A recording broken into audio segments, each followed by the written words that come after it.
Hello po sa inyong lahat mga ka-crypto. Ako po si Pinoy Crypto Trader at sa video na ito ay atin pong pag-uusapan ang tungkol sa balitang ito. Kung saan sabi rito ay Shiba Inu team shares 9 game-changing offerings of Shibarium to businesses. Ayan.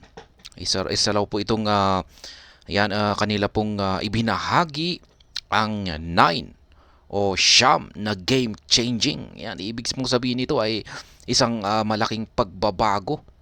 Yan, para kay mula kay Shibarium para sa mga businesses. Yan. Yan po ang ating aalamin kung ano nga ba ang mga ito. At ayan, bago po tayo magpatuloy, ay nais ko po munang bigyang linaw ang aking disclaimer kung saan ang nilalaman po ng video na ito ay hindi po ito isang financial advice. For education and information purposes lamang po ang layunin nito. Nais ko na rin pong magbigay babala na wala pong kahit anumang group chat ang Pinoy Crypto Trader.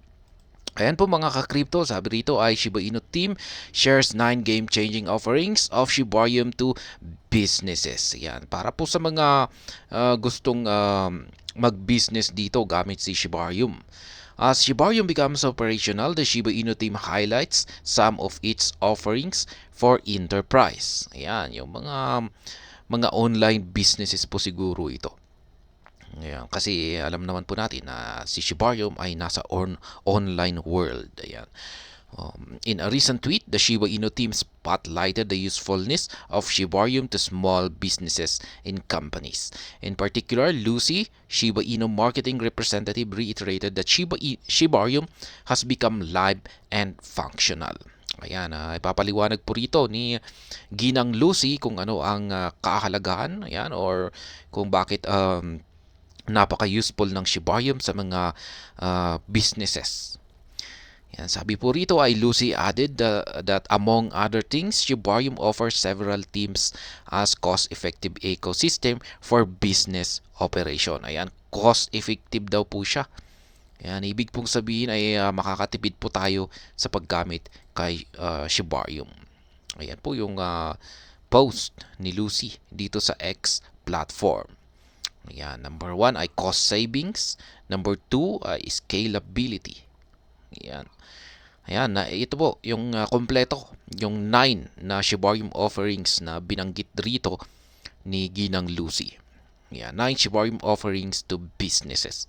According to Lucy, Shibarium can help develop teams save costs and manage their financial budgets efficiently. This cost-saving component is courtesy of the minimal fees of the blockchain.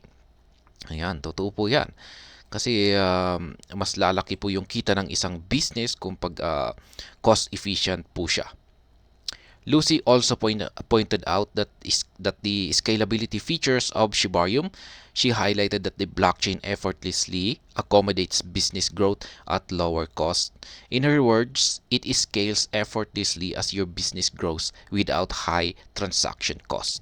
Ayan na nga, part po ng scalability feature yan ni Shibarium.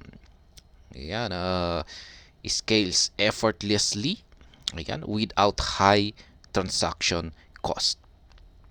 Furthermore, the Shiba Inu representative mentioned Shibarium's efficiency and processing transactions.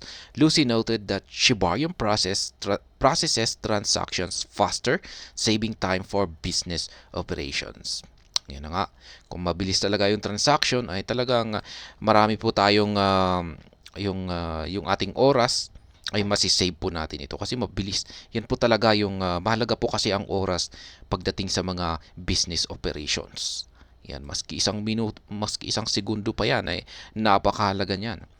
Additionally, Lucy pointed out that Shibarium is accessible to all given its low barrier to entry. Ayan, kahit sino ay pwede pong ma-access si Shibarium. Moreover, she mentioned that with Shibarium, businesses can easily connect to a broader audience. This is because Shibarium has a global reach per the team update. Ayan, global po si Shibarium. Kaya hindi lamang po ito nakafocus sa iisang lugar. Ayan, worldwide po yung audience, yung pwedeng audience, yung clients na pwede mong mahikayat rito. Ayan, also, The Shiba Inu marketer stated that Shibarium is built upon the robust security architecture of Ethereum. Therefore, the Shibarium network reliably keeps a business assets safe and secure. Ayan na nga si Shibarium. Yung kanyang security ay base po yan kay Ethereum. Ayan, si Shibarium ay kaya yung network ng Shibarium ay napaka-safe po nito at secure. Moreover, Lucy mentioned that the use of smart contracts on the Shibarium platform. This component enables Shibarium to automate tasks, reduce reliance on intermediaries, and streamline business operation. Ayan, yung kanyang gumagamit po siya ng smart contract. Ayan, at ito nga, yung parang kanyang program para ma-automate niya yung kanyang task. Ayan, sabi rito, reduce reliance on intermediaries. Wala pong namamagitan. Ayan, at saka streamline business operations. Meanwhile, the Shiba Inu team spotlighted Shibarium's role in facilitating entry into the decentralized finance space. Ayan, dito na rin po sa DeFi. According to Lucy, DeFi entry with Shibarium is possible due to its inherent design of affordable fees. Ayan. Napakaganda po siya sa mga DeFi space sapagkat dahil sa meron itong napaka-affordable na transaction fees. Yan po talaga ang maganda rito kung syempre gusto talaga natin yung nakakamura tayo. Ultimately, Lucy highlighted Shibarium's friendly impact on the environment. In particular, she noted that Shibarium is eco-friendly. Ayan, eco-friendly po si Shibarium. Ibig pong sabihin ay hindi po siya nagdudulot ng pollution or ikapapahamak ng ating kalikasan. Yan, napaka eco-friendly po niya. This feature implies building on Shibarium possess no environmental threats. Ayan, yung sinasabi ko kanina. No environmental threats as it consumes less energy as a POS network. Ayan, hindi po siya nakakasira sa ating kalikasan. Ayan, kasi maliit lamang na energy. Ayan, or power yung kanyang kailangan. Hindi po tulad ng mga POS na network na grabe kung pagkumain ng mga power. The rule of bone. Yan, ano nga ba ang bone? Notably, the Shiba Inu team highlighted the place of Shibarium's gas token bone. The statement read, "Let's not forget the bone gas token. It's not just about savings. It fuels Shibarium, making it affordable and paving the way for SHIB and Leash governance token." Yan, sa mga hindi po nakakaalam, si bone ay ang governance token po ng SHIB. At maliban po sa pagiging governance token nito ay ito na rin ang nagsisilbing gas fee. Yan, or gas token. Kung wala po tayong bone ay hindi po tayo makakapag-transact dito kay Shibarium. Yan, moreover, the Shiba Inu team foresees a future where Shiba Inu empowers users around the globe. They believe the bone token will make such a future possible. Ayan, yung mga team developers po ng Shiba Inu ay nakikita raw po nila na ang Shiba Inu ay gagamitin daw ng maraming users sa buong mundo.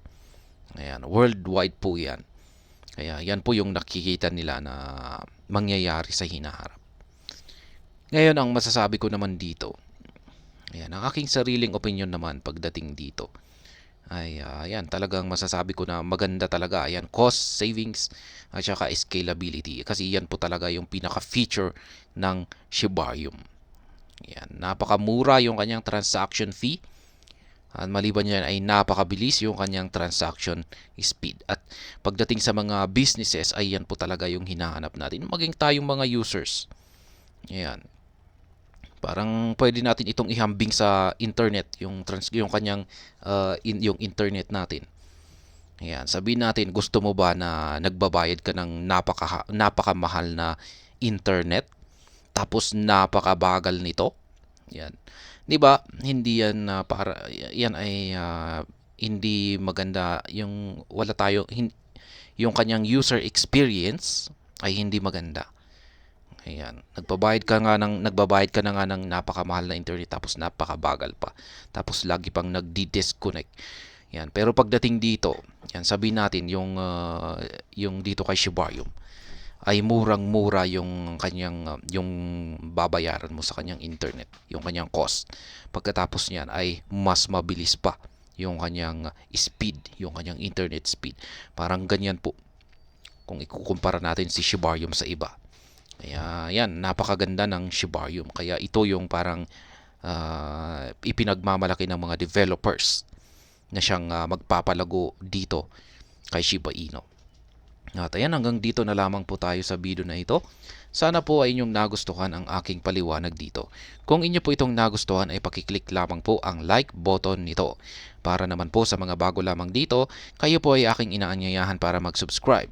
Pakiclick na rin po ang bell icon nito dahil ito po ang siyang magsisilbing notification nito sa mga bago kong videos na akin pong ina-upload sa aking YouTube channel na ito. Marami pong salamat sa panonood. Ingat po tayo lagi at God bless po sa ating lahat.